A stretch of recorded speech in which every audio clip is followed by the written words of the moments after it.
في برنامج نجوم تتلالأ في السماء مع صحابة النبي صلى الله عليه وسلم الذي أعز الإسلام بهم، فاستطاعوا أن ينصروا الإسلام في كل مكان.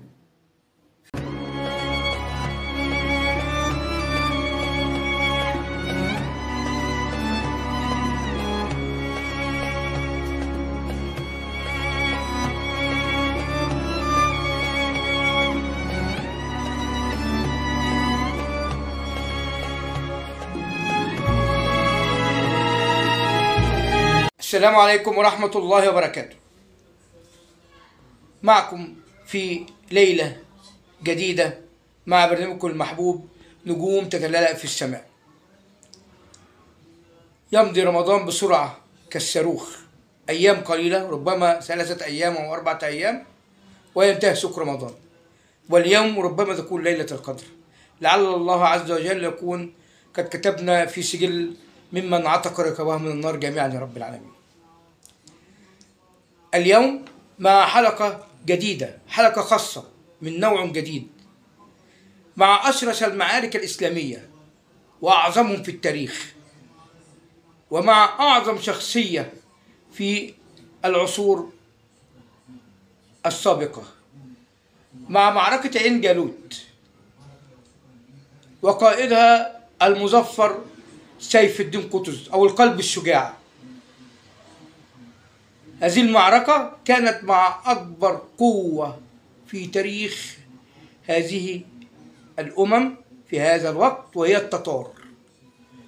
كانت التتار تجتاح جميع بلاد العالم، الكل يخاف منها، مسلمين ونصارى ويهود وبوذيين. بعد أن اجتاحوا عاصمة الخلافة الإسلامية وقتلوا أكثر من 1,000,000 مسلم في عاصمة الخلافة الإسلامية الدولة العباسية في بغداد، وبعد أن قتلوا الخليفة وضعوه داخل جوال وقعدوا وأخذوا يلعبوا به الكرة، الخليفة العباسي، وسقط الخلافة العباسية على أيديهم قبل عامين 656 هجريا. قطز عندما تولى الحكم لم يكن يريد شيء لنفسه أو زعامة، بل كان يريد أن ينصر الإسلام، لأن التتار بعد سقوط الخلافة الإسلامية وسقوط بغداد عاصمتها لم يكن يبقى لهم إلا مصر ثم مكة والمدينة. فلو انتصروا على الشعب المصري في مصر فبالتالي لن يكون أمامهم إلا مكة والمدينة. قطز لم يكن وحده، ولكن كان معه سلطان العلماء العز بن عبد السلام رحمة الله عليهم جميعا، وتقبل قطز من الشهداء. هذه المعركة الكبيرة العظيمة، معركة عين جالوت، عندما قرر قطز أن يخوض المعركة قرر أن تكون المعركة في فلسطين، في أرض فلسطين، أرض الرباط، أرض المسجد الأقصى. كيف يكون للعقل أن تخرج لأعدائك بدل من أن تدافع عن بلادك؟ فرد عليهم عندما سألوه هذا السؤال فقال: لو كنا في مصر نحاربهم ننتظرهم وانتصروا علينا لقضي على مصر ثم مكة والمدينة. أما لو خرجنا في فلسطين في أرض الرباط وانتصروا علينا سيعود بعض الجنود ويكونوا أنفسهم ويكون الجيش نفسهم مرة ثانية. قطز قبل المعركة تذكر جيدا ما فعلوه في دولة الخلافة العباسية، ولكن أول شيء فعلوا قبل المعركة توحيد الصف الإسلامي، فأرسل إلى البلاد المجاورة وتحالف معهم. الوحيد الذي رفض الصلح هو الخائن الناصر ابن أيوب ابن عم صلاح الدين الأيوبي، كان ملك حلب، رفض، لدرجة أن قطز عرض عليه أن يقود هو الجيش بنفسه ويأخذ معه الجيش المصري رفض، قال له سأتنازل أنا عن نفسي ولن أحضر مع الجنود واذهب أنت بالجنود فقط. رفض أيضا، فكان الجزاء من جنس العمل. أثناء هروبه من حلب والذهاب إلى هولاكو في وسط الطريق قابلته حامية من التتار لا يعرفون عنه شيء فقتلوه. قطز فكر جيدا في المعركة، أخذ يدرسها جيدا وذاكر التاريخ، أن نتعلم التاريخ لا للمصارعة ولا للمسامرة، ولكن نتعلم التاريخ حتى نستفاد منه. فدرس معركة نهاوند وطبقها، ودرس معركة غزوة مؤتة وطبقها، فجهز للمعركة تجهيز جيد جدا، وصالح بيبرس قائد المماليك، وجاء بيبرس بالجنود كلهم. ثم أرسل بيبرس وأقوى مجموعة في الجيش الإسلامي يسبقونه إلى فلسطين. في هذا التوقيت تولى كتبغى قيادة الجيش بدل بن هولاكو، بعد أن سافر هولاكو لتولي حكم التتار بدلا من والده جنكيز خان الذي مات في ذلك التوقيت. والمعركة كانت شرسة جدا.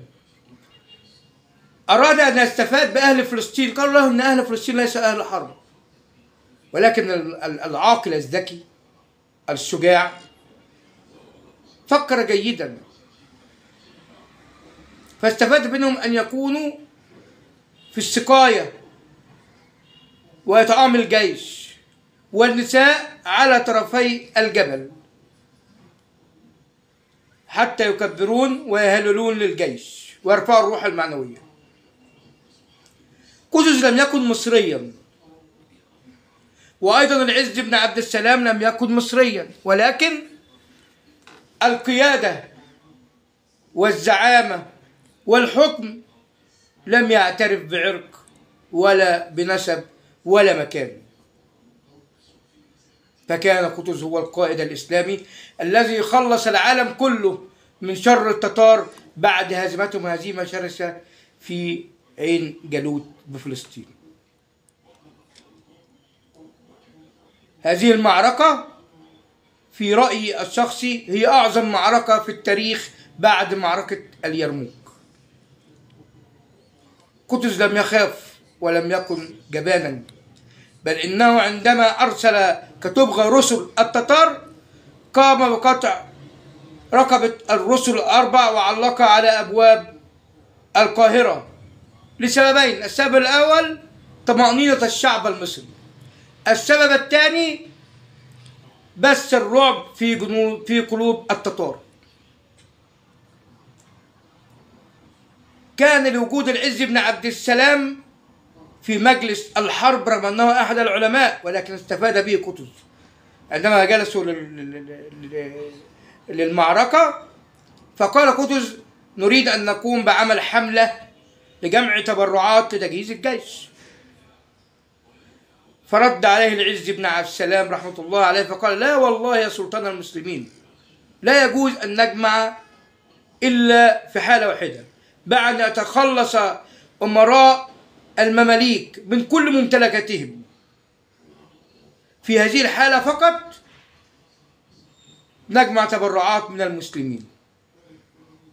فبدأ بنفسه القيادة الحكيمة، العدل العدل العدل. قام بنفسه ببيع كل ممتلكاته وذهب زوجته للجيش، وفعل مثله جميع أمراء المماليك. نتوقف عند الرد على الشبهات الذي حدثت في فيلم وإسلاماه، هذا الفيلم الذي يريد تشويه القيادة الإسلامية حتى لا نعتبرهم قدوة لنا، حتى لا نتخذهم قدوة لنا. فشوه صورة القائد الإسلامي بأن جعل قطز في الفيلم يحتضن من ابنة عمه كما سماها. هذا لم يحدث، هذا كذب وتضليل كما يحدث في الأفلام المصرية عندنا وأي أفلام أخرى. لا يجوز أن يلمس يد امرأة، لأن النبي صلى الله عليه وسلم يقول: لن يضرب الرجل بمخلب في رأسه خير له من يمس يد امرأة، أو كما قال صلى الله عليه وسلم. فقطز تربى على القرآن وسنة النبي صلى الله عليه وسلم العدنان في خوارزم بلدي. أيضا الرد على الشبهة التي أراد المستشرقون الغرب أن يكيدوا بها للقيادة الإسلامية أو قطز خاصة وبيبرس، فأشاعوا أن الذي قتل قطز هو بيبرس. لا يجوز ذلك لسببين. السبب الأولاني وجود الشيخ العز بن عبد السلام، فلو فعل بيبرس هذا الأمر وقتل بالفعل قطز لن يتركه يتولى الحكم، بل سيسأر لقطز ويقتل أو يجعل المسلمين يقتلون بيبرس. السبب الثاني المهم هو أن قطز كان رجل يحب بيبرس جدا، رغم أن هناك بعض الشيء في نفس بيبرس بعد أن وعده بتولي الحكم أو قيادة الجيش، ولكن لم يفعل ذلك. قطز أراد أن يفعل ذلك عندما يعود إلى بلاده، إلى مصر. فبالتالي لا يجوز أن يقوم بيبرس بقتل قطز. قتل غدرا ولا أحد يعرف من الذي قتله، قتل خيانة ولا أحد يعرف ماذا قتله. وانتصرت الإسلام وانتصر الشعب المصري وانتصر الجيش الإسلامي على قوة التتار، القوة المتغطرسة التي كانت في ذلك الوقت عام 25 رمضان عام 658 هجريا 1260 ميلاديا. النصر والحكم لا يعرف بلد أو عرق، لكن يعرف قوة الإيمان، قوة الإسلام. إن تنصروا الله ينصركم ويثبت أقدامكم. شكرا جزيلا، جزاكم الله خيرا. قال تعالى: بسم الله الرحمن الرحيم: وما تنفقوا من خير فلأنفسكم وما تنفقون إلا ابتغاء وجه الله. الإنفاق في سبيل الله لأنفسكم أولا، الخير لكم حسنات، أنهار من الحسنات، ولأعملكم الصالحة يوم القيامة إن شاء الله. تدعوكم مؤسسة آل توفيق للتنمية الشاملة للتبرع لها من أجل وضع ابتسامة على وجوه الأيتام والفقراء والمساكين. المؤسسة تقوم بإعداد شنطة رمضان هذه الأيام وإخراج زكاة الفطر مال وحبوب على سنة النبي العدنان صلى الله عليه وسلم. وخلال جميع أيام العام تقوم بإعداد شنطة كل شهر لكل يتيم وكل فقير وكل مسكين. ندعوكم للتبرع لها. للاشتراك صفحة على الفيسبوك باسم مؤسسة آل توفيق للتنمية الشاملة، وعلى الواتس مؤسسة آل توفيق للتنمية الشاملة. اللي عايز يدخل معانا في الواتس إن شاء الله يبعت لينا على الواتس وإحنا ندخله في الجروب بإذن الله. شكرا جزيلا لحضرتك، كل عام وحضرتك بخير. شكرا جزيلا. كان معكم دكتور مجدي الناظر. شكرا للدكتور أحمد دهب والدكتورة هدى عبده، منتديات كلام من ذهب للشعر والأدب. شكرا جزيلا.